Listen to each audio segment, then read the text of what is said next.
Balkan vilayetine yerleşen Sünt Katardağı Döwlet Tebiği Gorahanasy 1978-nji ýylyň 20-nji dekabrynda döredildi. Gunwatar Köpet Dagyň tebigaty üýtgeşik bolup, bu ýerde Türkmenistanyň iň köp türlü ösümlik, haýwanat dünýäsiniň bolmagy, Orta Aziýaň başga ýerlerine duşmaýan teýrek görnüşleriniň gabat gelmegidir. Gunwatar Köpet Dagyň tebigatynyň öýde bolşuklygyny, ösümlik dünýäsiniň baýlygyny 19-njy asyryň ahyryna, 20-nji asyryň başyna bu tebitde ilmi barlyklar geçiren alimler giňden belläpdirler. Geçen asyryň 30-njy ýyllaryna belli alim, akademik Vavilov yerli ösümlikler bilen tanışyp, gurok subtropiklerde ösýän gymmatly meweli agaçlar ýetişdirmek üçin bu ýeriň dünýä boýunça belli bir künjekleriň biridigini belleýär. Şeýlelikde Summar derýasynyň jülgösünde tebigaty goramagyň, oň toplumlaryny dikeltmekligiň işi başlanýar. O ýerde ösümlik tejribe edarasy döredilýär. Gunorta Gunwatar Köpet Dagyň täsin tebiği toplumlaryny bu ýerde gorahanat düdügün arkaly goramaklyga üns berilip başlanýar. Köp ýyllaryň dowamyny naky tagallalaryň netijesinde 1977-nji ýylyň dekabrynda bu tebitde Köpet Dagy gorahanasynyň bölümi döredilýär. 1978-nji ýylyň 20-nji dekabrynda bolsa, ol öz başyna Sünt Katardagy Döwlet Tebiği gorahanasyna öwürlýär. Gorahananyň meýdany 3 bölekden ibaratdyr. Ýagny olar merkezi, aýdere, çendir bölümleridir. Bu gorahananyň tutýan meýdany 30.261 hektara barabardyr. Gunwatar Köpet Dagyň biologik türlügi galdyrjydyr. Bu ýerde Türkmenistanyň Gyzyl kitabyna girdilen ösümlikler, haýwanlaryň ýartyna golaý duş gelip, olaň köp bölegi Summar derýasyna hem oň çendire goýýan ýerine duşýar. Gunorta Gunnogor Köpet Dagyň ösümlik dünýäsiniň juda öýde bolşulygy, diňe oň amatly howa şertleri bilen bagly bolman, eýsem tebitde ösümlikleriň emele gelmeginiň taryhyna Orta Ýer deňiz we Iran ösümlik dünýäsiniň wekilleriniň aralaşanlygyna da baglylar. Häzirde çelli gorahananyň çäklerine ýokary derejeli ösümlikleriň 1322 görnüşi anyklandy. Olardan 150 görnüşi başga hiç ýerde gabat gelmeýän ösümliklerdir. Bu ýerdäki ösümlikleriň 32 görnüşi, ýagny Türkmen selmeligi, Grek ryabenasy, Türkmen armady, Siweriň almasy ýaly ösümlikler Türkmenistanyň Gyzyl kitabyna girdilenler. Summar we çendir derýalarynyň jülgelerini badamyň, hozyň, naryň, inciriň, ödümüň köp görnüşleri jemlenenler. Bu derýalaryň jülgeleri meweli agaçlaryň tebiği ösýän ýeri höküminde dünýä meşhurdur. Subtropik we beýleki meweli ösümliklerden başgada bu ýerde goragy mätäç, dänelik hem mal ýymyty üçin ulanylýan ösümlikler hem ösýär. Olara bogunly çaýır, ýabany süle, arpa, çowdary, bir ýyllyk we köp ýyllyk ýorunjalar hem başgalar degişliler.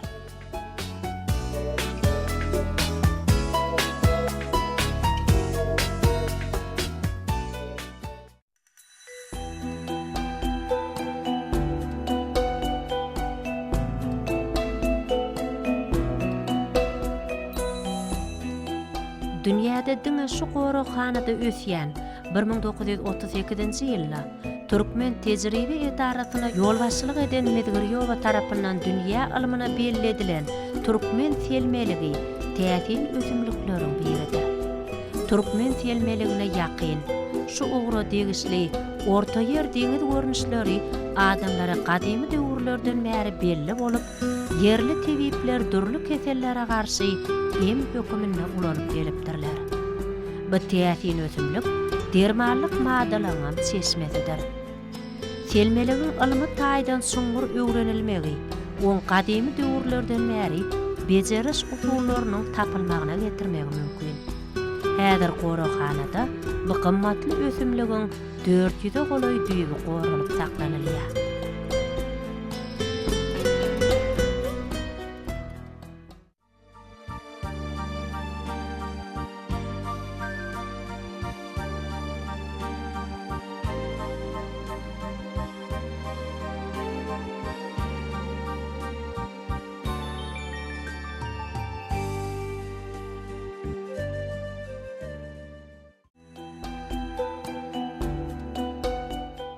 Gunmatar köpet dağın hayvanat dünyasida özünün köp türlüligi hem ütgöşük sıfatlary bilen tapawutlanyp, olaň aňarsy orta ýer deňiz, Orta Aziýa görnüşleriniň otgaşmagyndan gelip çykanlar. Goroxananyň ekologik ulgamlaryna duşýan oňurgasyz haýwanlaryň görnüşleriniň sany, göz göni ösümlik dünýäsi hem ýer üstüniň dörlüligi bilen berk baglanşyklar. Oňurgasyz haýwanlaryň görnüşleri heniz doly öwrenilen däldir. Şoň üçin hem olaň içinde seýrek hem hiç ýerde gabat gelmeýän görnüşleriň bolmagy da mümkin. Mörmöjekleň 10 görnüşi Türkmenistanyň Gyzyl kitabyna giýerildi. Bu sebitde ýaşaýan oňurgaly haýwanlar gowy öwrenilenler. Günorta gunmatar köpet dağyň çäginde ýerde suwda ýaşaýanlar hem süýrençileň 38, guşlaň 250, süýdemdirçileň 76 görnüşi duşýarlar. Oňurgaly haýwanlardan Türkmenistanyň Gyzyl kitabyna ýerde suwda ýaşaýanlar 7 görnüşi giýerildi. Olardan semzen, göklörs, kepçabaş goroxananyň çäginde duşýarlar. Guşlaň 14 görnüşi duşýar. Olardan bürgüt, sakally garaguş, ütöligi, ýylançy, gyrgy, turaç, gajar ýaly guşlar Türkmenistanyň Gyzyl kitabyna giýerildi. Süýdemdirçileň 17-si goroxanada gabat gelýär. Olardan keçin naly burun, bart, dağ oçy, sırtlan, gunnuz, itayi, oklu kirpi we başgalar Türkmenistanyň Gyzyl kitabyna giýerildi.